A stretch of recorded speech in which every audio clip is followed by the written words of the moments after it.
प्यारे साथियों नमस्कार। मैं हूं प्रेमदास वसु सुरेखा महान सुरेखा हिंदी धाम पर आप सभी का वशमय स्वागत करता हूं। प्यारे साथियों, आज मैं लेकर आया हूं आप लोगों के लिए कानों में कंगना कहानी। कानों में कंगना कहानी राजा राधिका रमन प्रसाद सिंह की शानदार और बेहतरीन कहानी है। तो प्रस्तुत करते हैं इसी कहानी को, कानों में कंगना।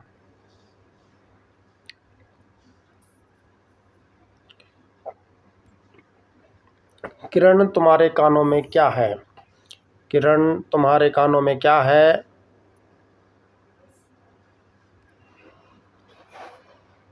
उसके कानों से चंचल लट को हटाकर कहा कंगना।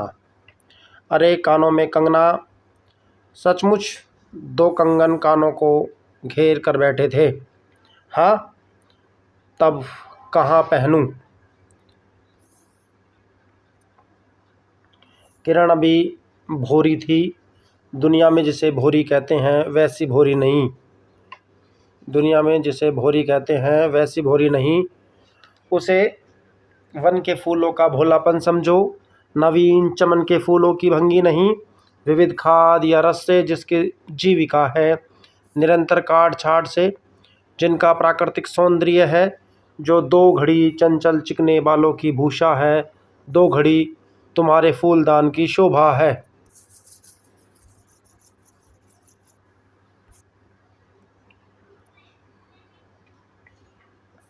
वन के फूल ऐसे नहीं, प्रकृति के हाथों से लगे हैं, मेघों की धारा से बड़े हैं। चतुर दृष्टि से उन्हें पाती नहीं, जगदायु उन्हें छूती नहीं। यह सरल सुंदर सौरभ में जीवन है। जब जीवित रहे तब चारों तरफ अपने प्राण धन से हरे भरे रहे। जब समय आया तब अपनी माँ की गोद में झड़ पड़े। स्वच्छ आकाश था, नील उदार सुंदर, पत्ते शांत थे। संध्या हो चली थी। सुनहरी सुनहरी किरणें सुदूर पर्वत की चूड़ा से देख रही थी। वह पतली किरण अपनी मृत्यु शैया से इस शून्य निबड़ कानन में क्या ढूंढ रही थी, कौन कहे। जिसे एकटक देखती थी, कौन जाने अपनी लीला भूमि को स्नेह करना चाहती थी, या हमारे बाद वहाँ क्या हो रहा है इसे जोहती थी।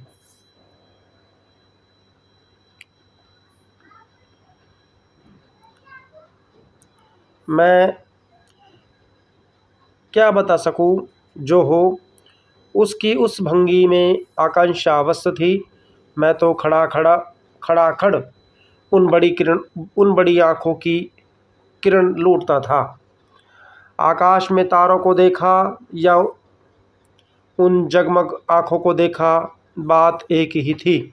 हम दूर से तारों के सुंदर शून्य झिकमिक को बार बार देखते हैं, लेकिन यह सस्पंदन निश्चेष्ट ज्योति सचमुच भावहीन है, या आप अपनी अनंत लहरी में मस्त है। इसे जानना आसान नहीं। हमारी ऐसी आंखें कहाँ कि उनके सहारे इस निगूढ़ अंतर में डूबकर ताहा ले।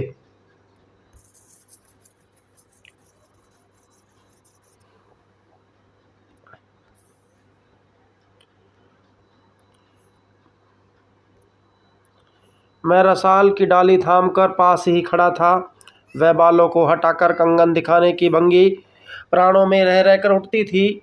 जब माखन चुराने वालों ने गोपियों के सर के मटके को तोड़कर उसके भीतर किले को तोड़ डाला, या नूर जहाँ के अंचल से कबूतरों को उड़ाकर शहंशाह के कठोर हृदय की धज्जियाँ उड़ा दी, फिर नदी के किनारे बसंत वल्लभ रसाल पल्लवों की छाया में बैठी किसी अपरूप बालिका की यह सरल स्निग्ध भंगिमा एक मानव अंतर पर क्यों न पड़ दौड़े। किरण इन आंखों के सामने प्रतिदिन आती ही जाती थी। कभी आम की टोकरों से अंचल भर लाती, कभी मोलसिरी के फूलों की माला बना लाती, लेकिन कभी भी ऐसी बाल सुलभ लीला आंखों से होकर हृदय तक नहीं उतरी। आज क्या था? कौन शुभ या अशुभ क्षण था कि अचानक वह बनेली लता मंदार माला से भी कहीं मनोरम दिख पड़ी? कौन जानता था कि चाल से कुचाल जाने में, हाथों से कंगन भूलकर कानों में पहनने में इतनी माधुरता है, इतनी माधुरी है। 2 टके के कंगने कंगने में इतनी शक्ति है, गोपियों को कभी स्वप्न में भी नहीं झलका था कि बांसुरी में घूंघट खोलकर नचा देने वाली शक्ति भारी है। मैंने चटपट उनके कानों से कंगन उतार लिया, फिर धीरे धीरे उसकी उंगलियों पर चढ़ा दिया। न जाने उस घड़ी कैसी खलबली थी, मुंह से अचानक निकल आया, किरण। आज की यह घटना मुझे मरते दम तक न भूलेगी। यह भीतर तक बैठ गई यह भीतर तक बैठ गई। उसकी बड़ी बड़ी आंखें और भी बड़ी हो गई। मुझे चोट सी लगी। मैं तत्क्षण योगेश्वर की कुटी की तरफ चल दिया।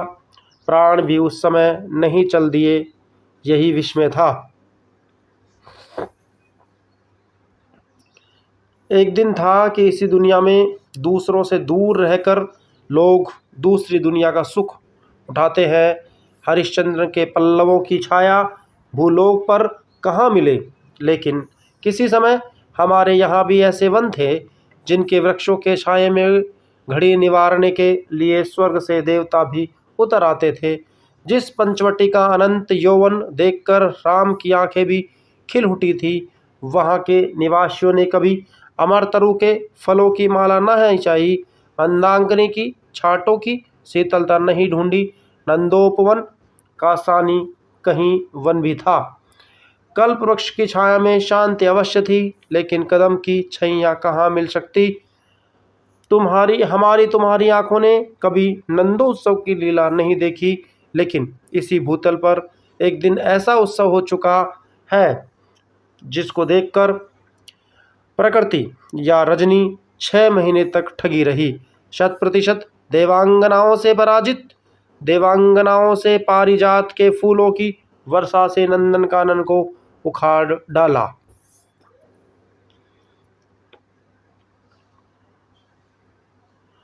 समय ने सब कुछ लपेट दिया। अब ऐसे वन नहीं है जहाँ कृष्ण गोलोक से उतरकर 2 घड़ी बंसी की टेर दे। ऐसी कुटीर नहीं जिनके दर्शन से रामचंद्र का भी अंतर प्रसन्न हो। या ऐसे मुनीश नहीं जो धर्म धुरंधर धर्मराज को भी धर्म में शिक्षा दे। यदि 1-2 भूले भटके हो भी, तब अभी तक उन पर दुनिया का पर्दा नहीं उठा, जगत माया की माया नहीं लगी। लेकिन वे कब तक बचे रहेंगे? लोग अपने यहाँ अलौकिक बातें कब तक होने देंगे? भवसागर की जल तरंगों पर स्थिर होना कब संभव है? ऋषिकेश के पास एक सुंदर वन है। सुंदर नहीं, अपरूप सुंदर है। वह प्रमोद वन के विलास निकुंजों जैसा सुंदर नहीं, वरंच चित्रकूट या पंचवटी की महिमा से मंडित है। वहाँ चिकनी चांदनी में बैठकर कनक घुंघरू की इच्छा नहीं होती, वरंच प्राणों में एक ऐसा आवेग धारा उठती है जो कभी अनंत साधना के फूल पर पहुँचती है, कभी जीव जगत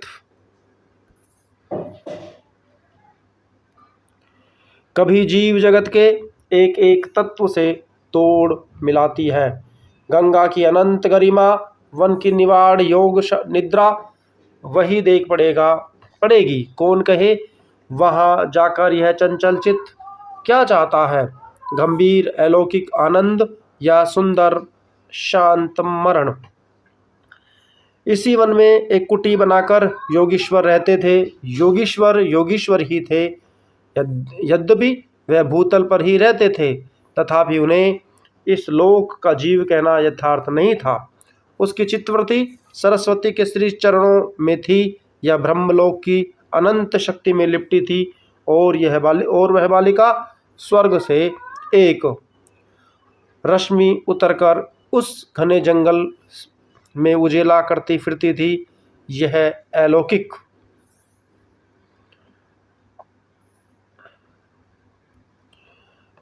अलौकिक मायाबद्ध जीवन नहीं था इसे बंधन रहित, बाधाहीन, नास्ति किरणों की लेखक है ये। मानो निर्मुक्त चंचल मलय वायु फूल फूल पर, डाली डाली पर डोलती फिरती हो, या कोई प्रतिमान अमर संगीत बेरोक टोक हवा पर जल की तरंग भंग पर नाच रहा हो। मैं ही वहाँ इस लोक का प्रतिनिधि था। मैं ही उन्हें उनकी अलौकिक स्थिति से इस जटिल मर्म राज्य में खींच लाता था। कुछ समय से मैं योगेश्वर के यहाँ आता जाता था। पिता की आज्ञा थी कि उनके यहाँ जाकर अपने धर्म के सब ग्रंथ पढ़ डालो। योगेश्वर बाबा लड़कपन के साथी थे, इसलिए उनकी मुझ पर इतनी दया थी। किरण उनकी लड़की थी। इस कुटीर में एक वही दीपक थी। जिस दिन की घटना मैं लिख रहा हूँ, उस दिन सवेरे मेरे अध्ययन की पूर्ण आवृत्ति थी। बाबा के कहने पर उस दिन सवेरे मेरे अध्ययन की पूर्ण आहुति थी और बाबा के कहने पर एक जोड़ी पीताम्बर, 5 स्वर्ण मुद्राएं, किरण के लिए 2 कनक कंगन आचार्य के निकट ले गया था। योगेश्वर ने सब लौटा दिया, केवल कंगन को किरण उठा ले गई।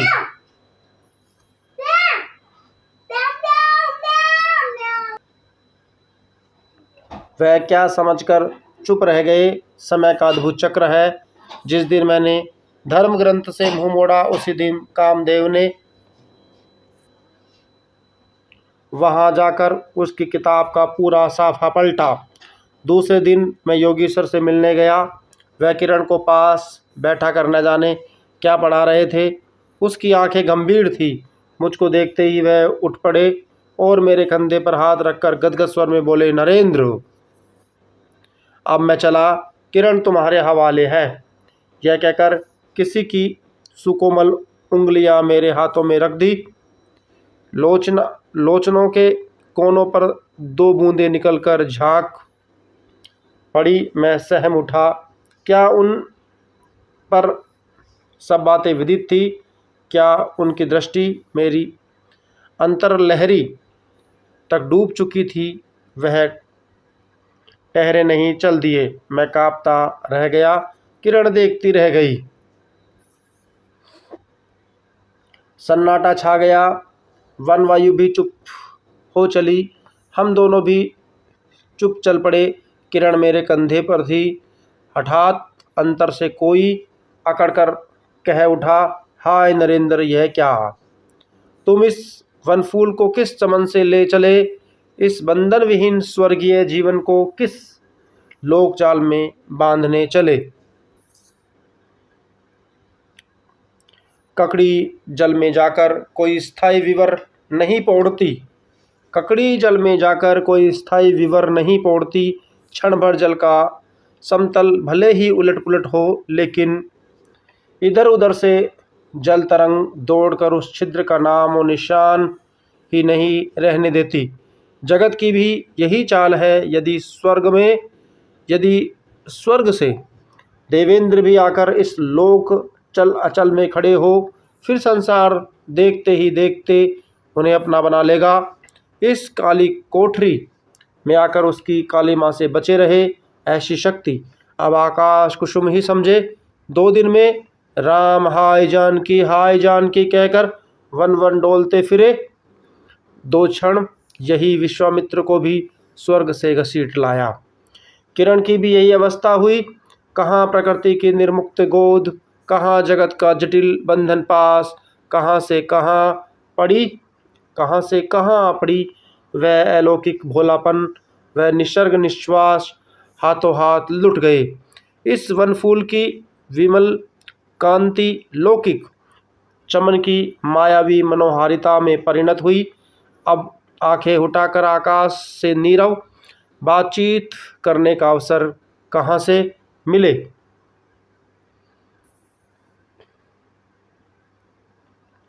मलय वायु से निकलकर मलयांचल के फूलों की पूछताछ क्यों कर हो? जब किशोरी नए सांचे में ढलकर उतरी, उसे पहचानना भी कठिन था। वह अब लाल चोली हरी साड़ी पहनकर सर पर सिंदूर रेखा सजाती और हाथों में कंगन, कानों में बाली, गले में कंठी तथा कमर की करधनी दिन दिन उसके चित्त को नचाए मारती थी। जब कभी वह सज धजकर चांदनी में कोठे पर उठती और बसंत वायु उसके आंचल से मोतियों की लपट लाकर मेरे बरामदे में भर देता। फिर किसी मतवाली माधुरी या तीव्र मदिरा के नशे में मेरा मस्तिष्क घूम जाता और मैं चटपट अपना प्रेम चित्कार फूलदार रंगीन चिट्ठी में भरकर जूही के साथ ऊपर भिजवाता या बाजार से दौड़कर कटकी गहने या विलायती चूड़ी खरीद लाता।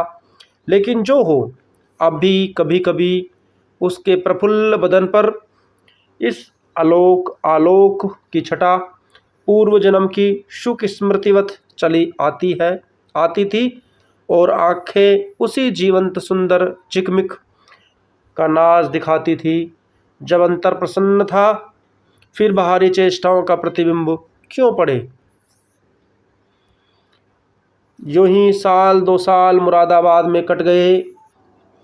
एक दिन मोहन के यहाँ नाच देखने गया। वहाँ किन्नरी से आंखें मिली क्या लीन हो गई। नवीन यौवन, कोमल कंठा, चतुर चंचल चेष्टा तथा मायावी चमक। अब चित्त को चलाने के लिए और क्या चाहिए। किन्नरी सचमुच किन्नरी ही थी, नाचने वाली नहीं, नचाने वाली थी। पहली बार देखकर उसे इस लोक की सुंदरी समझना दुस्तर था। एक लपट जो लगती किसी नशा सा छड़ जाती। यारों ने मुझे और भी चिढ़ा दिया। आंखें मिलती मिलती मिल गई, हृदय को भी साथ साथ घसीट ले गई। फिर क्या था, इतने दिनों की धर्म शिक्षा, सत्संवर, पूज्य लक्ष्मी, बाप दादों की कुल प्रतिष्ठा, पत्नी के पवित्र प्रेम एक एक करके उस प्रतीक्षण वासना कुंड में भस्म होने लगे। अग्नि और बढ़ती गई। किन्नरी की चिकनी दृष्टि, चिकनी बातें घी बरसाती रही। घर बार सब जल उठा। मैं भी निरंतर जलने लगा, लेकिन जो जो जलता गया जलने की इच्छा जलाती रही।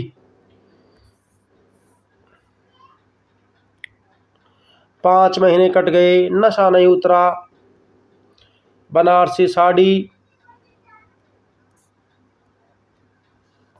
साड़ी, पारसी जैकेट, मोती का हार, कटकी कर्णफूल सब कुछ लाकर इस मायावी के अतलक रंजित चरणों पर रखे।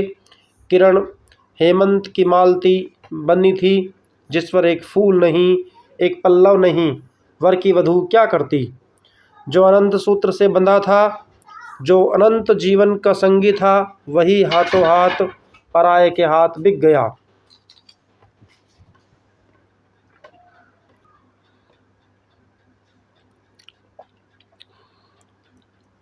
वह हाथों हाथ पराये के हाथ बिक गया।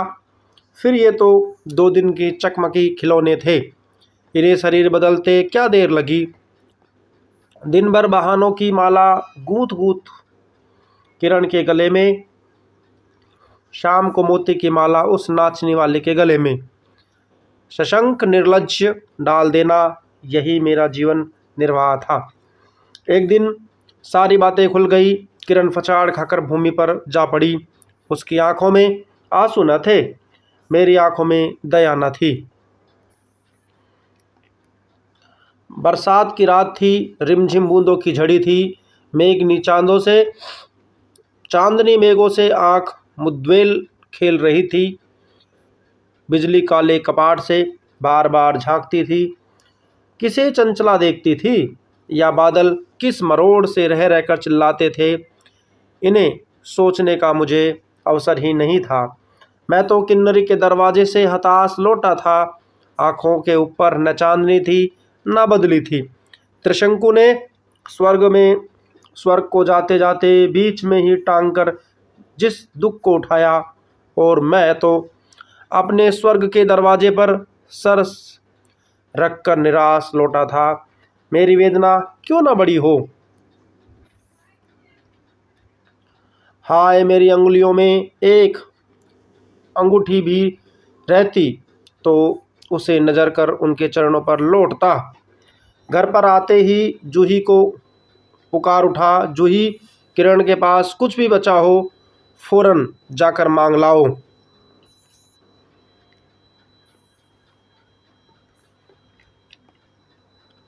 ऊपर से कोई आवाज़ नहीं आई, केवल सर के ऊपर से काला बादल कालांत चीत्कार से चिल्ला उठा। मेरा मस्तिष्क घूम गया। मैं तत्क्षण कोड़े पर दौड़ा। सब संदूक झांके, जो कुछ मिला सब तोड़ डाला, लेकिन मिला कुछ भी नहीं। अलमारी में केवल मकड़े का जाल था। श्रृंगार बॉक्स में एक छिपकली बैठी थी। उसी दम किरण पर झपटा। पास जाते ही सहम गया। वह एक तकिए के सहारे निस्सहाय निष्पंद लेटी थी। केवल चांद ने खिड़की से होकर उसे गोद में ले रखा था और वायु उस शरीर के जल से भिगोया पंखा झल रही थी। मुख पर एक अपरूप छटा थी। कौन कहे कहीं जीवन की शेष रश्मि क्षण भर वहीं अटकी हो। आँखों में एक जीवन ज्योति थी। शायद प्राण शरीर से निकलकर किसी आश्रय से वहाँ बैठ रहा हो। मैं फिर पुकार उठा, किरण किरण, तुम्हारे पास कोई गहना भी रहा है? हाँ, क्षीण कंठ की काकनी थी। कहाँ है, अभी देखने दो। उसने धीरे से घूंघट सरकाकर कहा। वही कानों में कंगना। सिर तकिए से ढल गया, आंखें भी झप गई। वह जीवंत रेखा कहाँ चली गई? क्या इतने ही के लिए अब तक ठहरी थी? आंखें मुख पर जा पड़ी। वही कंगन थे, वैसे ही कंगनों को घेर कर बैठे थे। मेरी स्मृति तड़ित वेग से नाच उठी। दुष्यंत ने अंगूठी पहचान ली। भूली शकुंतला उस पल याद आ गई। लेकिन दुष्यंत भाग्यशाली थे, चक्रवर्ती राजा थे। अपनी प्राण प्रिया को आकाश पाताल छान कर ढूंढ निकाला। मेरी किरण तो इस भूतल पर थी न थी। किसी तरह प्राण देकर भी पता पाता परलोक से ढूंढ निकालूं, ऐसी शक्ति इस दीनहीन मानव में कहाँ। नशा चढ़ा नशा उतर पड़ा। सारी बातें सूझ गई। आंखों पर की पट्टी खुल पड़ी। लेकिन हाय, खुली भी तो उसी समय जब जीवन में केवल अंधकार ही रह गया हो।